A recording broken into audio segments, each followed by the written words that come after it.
नमस्कार दोस्तों, welcome to जी के ट्रिक्स। देखिए फ्रेंड्स, आपके सामने रीट एग्ज़ाम 2022 का सिलेबस दे रखा है। अब देखिए, आज इस वीडियो में हम कौन सा टॉपिक डिस्कस करने वाले हैं। देखिए, जो हमारे सिलेबस के अंतर्गत है वही हम डिस्कस करेंगे। यहाँ पर जो ये यूनिट दे रखी है, पृथ्वी और हमारा पर्यावरण, इसमें जो सबसे पहला टॉपिक है सौर मंडल। तो सौर मंडल से संबंधित क्वेश्चंस देखेंगे, जो कि हम देखने वाले हैं एनसीईआरटी 6 क्लास की ज्योग्राफी से। देखिए, एनसीईआरटी 6 क्लास की ज्योग्राफी का जो फर्स्ट चैप्टर है उसका नाम ही है सौर मंडल में पृथ्वी। तो इनसे संबंधित ऑल क्वेश्चन हम देखने वाले हैं। तो शुरुआत करते हैं। NCERT 6 class geography, chapter number first, सौर मंडल में पृथ्वी। तो देखिए, जितने भी ये एनसीईआरटी की बुकें हैं, इनमें रीट का जो सिलेबस है वो पूरा का पूरा झलकता है। एनसीईआरटी की बुकें हो या फिर आरबीएससी की बुकें हो, तो यही हमें एग्ज़ाम से पहले पढ़नी है। आपको यहाँ पर मैं वापस सजेस्ट कर रहा हूँ कि मार्केट की जो बड़ी बड़ी गाइड है वो साइड में कर लीजिए, केवल एनसीईआरटी और आरबीएससी की बुकों को पढ़ें। शुरुआत करते हैं क्वेश्चन नंबर फर्स्ट से। सूर्य, चंद्रमा तथा वे सभी वस्तुएं जो रात के समय आसमान में चमकती है क्या कहलाती है? नक्षत्र मंडल, खगोलीय पिंड, आकाशगंगा या फिर आकाशीय पिंड। देखिए, चाहे सूर्य हो, चंद्रमा हो या फिर वे सभी वस्तुएं जो रात के समय में आसमान में चमकती है, उनको कहा जाता है खगोलीय पिंड। ये आप ध्यान रखिएगा, ये खगोलीय पिंड की परिभाषा है। खगोलीय पिंड ये आवश्यक नहीं है कि इनका खुद का प्रकाश हो। देखिए, चंद्रमा का खुद का प्रकाश नहीं होता है, तो ये आप ध्यान रखिएगा। आगे यहाँ पर देखते हैं, तारों के विभिन्न समूहों के द्वारा बनाए गए विभिन्न आकृतियाँ क्या कहलाती है? सप्तऋषि मंडल, नक्षत्र मंडल, सौर मंडल या फिर कोई नहीं। तो देखिए, जो तारे होते हैं इनके विभिन्न समूहों के द्वारा जो बनाई गई आकृतियां हैं उनको कहा जाता है नक्षत्र मंडल। और नक्षत्र मंडल मंडल का ही एक उदाहरण है सप्तऋषि मंडल। तो आप ये ध्यान रखिएगा। निम्न में से कौन सा कथन सही है वो हमें बताना है। खगोलीय पिंड के पास अपनी ऊष्मा तथा प्रकाश होता है। यानी ऐसे कोई भी खगोलीय पिंड जिनके पास अपनी ऊष्मा और अपना प्रकाश होता है, जिसे वे बहुत बड़ी मात्रा में उत्सर्जित करते हैं, इन खगोलीय पिंडों को क्या कहा जाता है? तारा कहा जाता है। तो ये पहला कथन सत्य है। कुछ खगोलीय पिंड बड़े आकार वाले तथा गर्म होते हैं, यह गैसों से बने होते हैं। तो सेकंड कथन भी सत्य है। तो हमारा सही आंसर होगा ऑप्शन नंबर थर्ड, दोनों। तो ये दोनों फैक्ट आप ध्यान रखिएगा। सूर्य पृथ्वी से लगभग कितने किलोमीटर की दूरी पर स्थित है? तो देखिए, सही आंसर होगा लगभग 15 करोड़ की किलोमीटर की दूरी पर। तो आप ध्यान रखिएगा, फोर्थ नंबर यहाँ पर सही है। सभी ग्रह सूर्य के चारों ओर किस प्रकार के पथ पर चलकर चक्कर लगाते हैं? देखिए, ये भी मोस्ट इंपोर्टेंट क्वेश्चन है। सही आंसर होगा दीर्घ वृत्ताकार पथ में। सेकंड नंबर यहाँ पर सही आंसर होगा। किस ग्रह को पृथ्वी का जुड़वा ग्रह कहा जाता है? बुध, शुक्र, मंगल या फिर बृहस्पति। देखिए, सही आंसर होगा जो शुक्र ग्रह है, इसको पृथ्वी का जुड़वा ग्रह कहा जाता है। सूर्य से बढ़ती हुई दूरी के आधार पर ग्रहों का सही क्रम यहाँ पर कौन सा है वो हमें बताना है। देखिए, समझे कि यहाँ पर ये हमारा सूर्य है, उसके सबसे समीप जो ग्रह है वो है बुध, उसके बाद में शुक्र, उसके बाद में है पृथ्वी और उसके बाद में मंगल। तो ये क्रम यहाँ पर कौन सा है? देखिए, ये क्रम ऑप्शन नंबर थर्ड में है, बुध, शुक्र, पृथ्वी और मंगल। मंगल के आगे फिर कौन से ग्रह है? बृहस्पति, उसके बाद में शनि, फिर अरुण, फिर वरुण। तो आप ये ध्यान रखिएगा। पृथ्वी के कितने प्राकृतिक उपग्रह हैं? देखिए, पृथ्वी का केवल एक ही प्राकृतिक उपग्रह है जिसका नाम है चंद्रमा। यहाँ पर कौन सा कथन सही है वो हमें बताना है। पृथ्वी एक ग्रह है, यह अपने संपूर्ण प्रकाश एवं ऊष्मा सूर्य से प्राप्त करती है, जो पृथ्वी से सबसे अधिक नज़दीक का तारा है। चंद्रमा एक उपग्रह है, यह हमारी पृथ्वी का सहचर है तथा यह पृथ्वी के चारों ओर चक्कर लगाता है। या फिर दोनों कथन सही है या फिर कोई भी सही नहीं है। देखिए, करेक्ट आंसर होगा दोनों कथन सत्य हैं। सभी यहाँ पर सही आंसर होगा दोनों, ऑप्शन नंबर थर्ड। तो इन दोनों कथनों के बारे में आप ध्यान रखिएगा। आकार की दृष्टि से पांचवा सबसे बड़ा ग्रह कौन सा है? देखिए, अगर आकार की दृष्टि से सबसे बड़े ग्रह की अगर हम बात करें तो सबसे बड़ा ग्रह कौन सा है? बृहस्पति है। और पांचवें ग्रह की अगर हम बात करें कि आकार की दृष्टि से पांचवा सबसे बड़ा ग्रह कौन सा है, तो वो है हमारी पृथ्वी। सेकंड नंबर ऑप्शन यहाँ पर सही आंसर होगा। निम्न में से कौन सा कथन सही है वो हमें बताना है। कुछ खगोलीय पिंडों में अपना प्रकाश एवं ऊष्मा नहीं होती है, वे तारों के प्रकाश से प्रकाशित होते हैं। ऐसे पिंड क्या कहलाते हैं? ग्रह कहलाते हैं।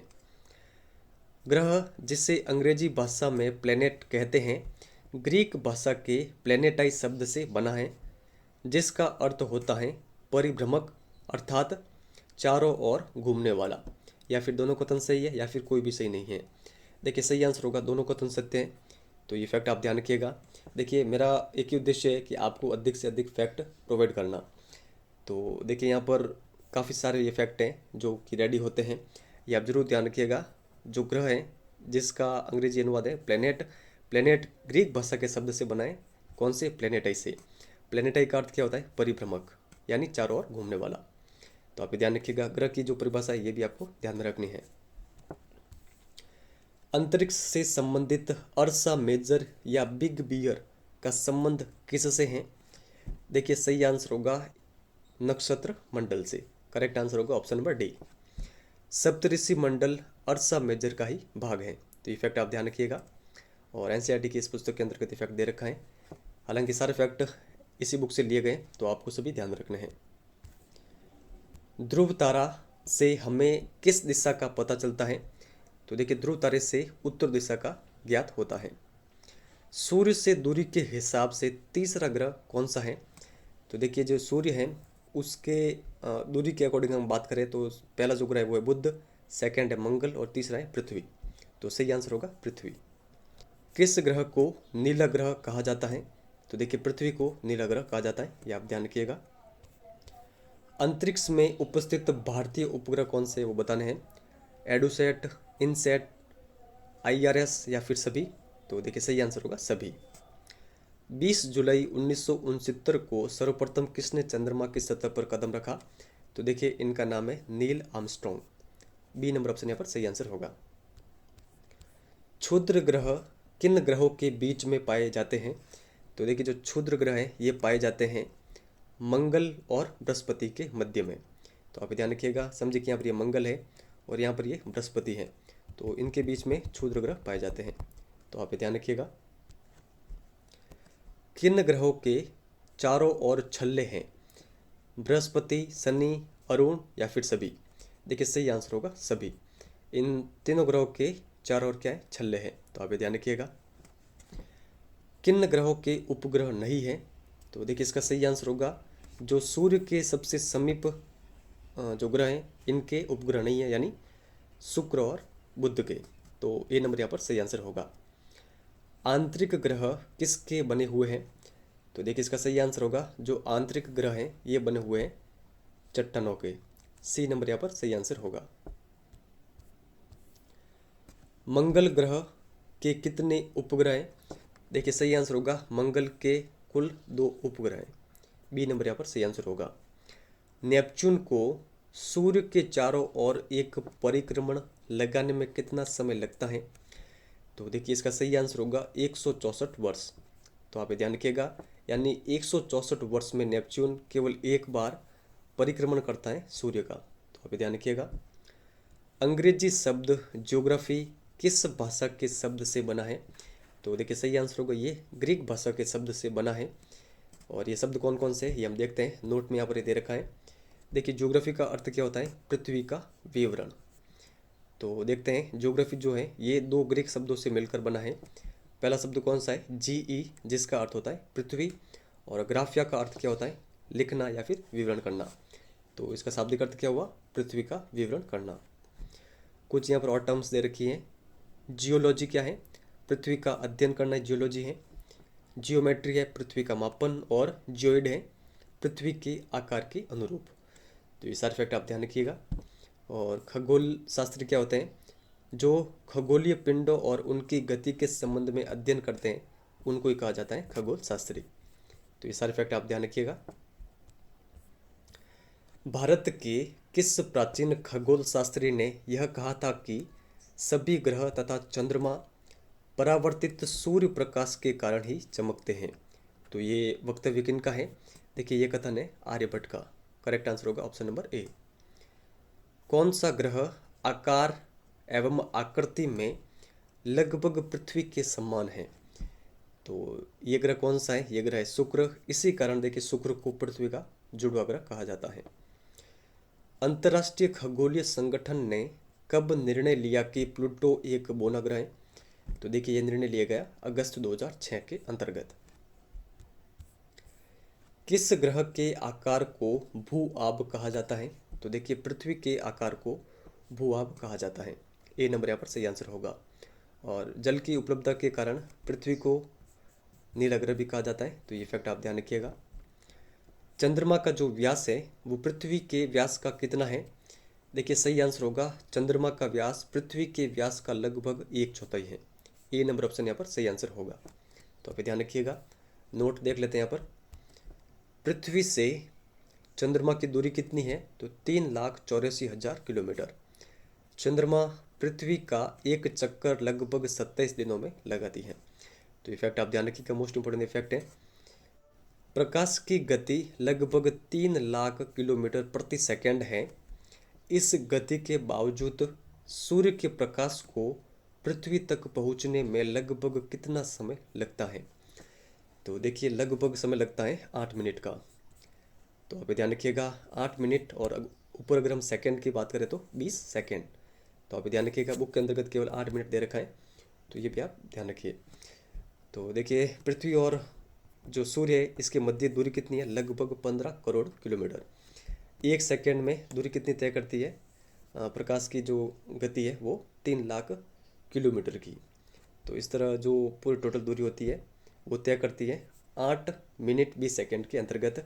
ठीक है, यानी सूर्य के प्रकाश को पृथ्वी तक आने में इतना समय लगता है। तो ये फैक्ट आप ध्यान रखिएगा। और जितने भी फैक्ट मोस्ट इंपॉर्टेंट है, और ये केवल एक डेमो के रूप में आप समझ सकते हैं। जो हमारी पीडीएफ है जो कि अभी हम आपको प्रोवाइड करवा रहे हैं, ये केवल देखिए 31 तारीख तक ही उपलब्ध है। इसके बाद में आपको ये उपलब्ध नहीं होगी, तो आप लेना चाहे तो ले सकते हैं।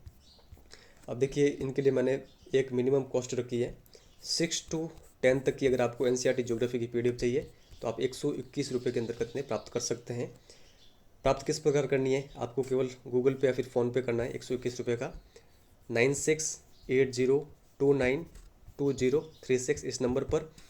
और इसी नंबर पर आपको व्हाट्सएप पर अपने स्क्रीनशॉट भेजनी है, वहाँ पर आपको आपकी पीडीएफ मिल जाएगी। और देखिए सारा ये इस प्रकार का मैटर पीडीएफ के अंतर्गत अवेलेबल है। ये केवल मैंने आपको एक चैप्टर यहाँ पर एग्जाम्पल के रूप में बताया है। इसी फॉर्मेट में आपको सारी पीडीएफ अवेलेबल होगी। तो अगर आप लेना चाहें तो ले सकते हैं। सैकड़ों विद्यार्थी मुझसे ले चुके हैं। जिन्होंने नहीं ली है वो 31 तारीख से पहले ले सकते हैं। पहले मैंने विचार किया था कि 31 के बाद में 199 रुपये इसकी फ़ीस रखेंगे, लेकिन अब मेरा कोई विचार भी नहीं है कि आगे मैं इसको अवेलेबल करवाऊँ। और देखिए आगे भी मैं अगर अवेलेबल करवाऊँगा तो 121 रुपये के अंतर्गत ही करवाऊँगा। मुझे 199 की आवश्यकता भी नहीं है। लेकिन जो महत्व समझते हैं उन्होंने तो अब से पहले ही हमसे पीडीएफ ले चुके हैं, लेकिन जिनको पता नहीं था तो उनके लिए भी अब टाइम है।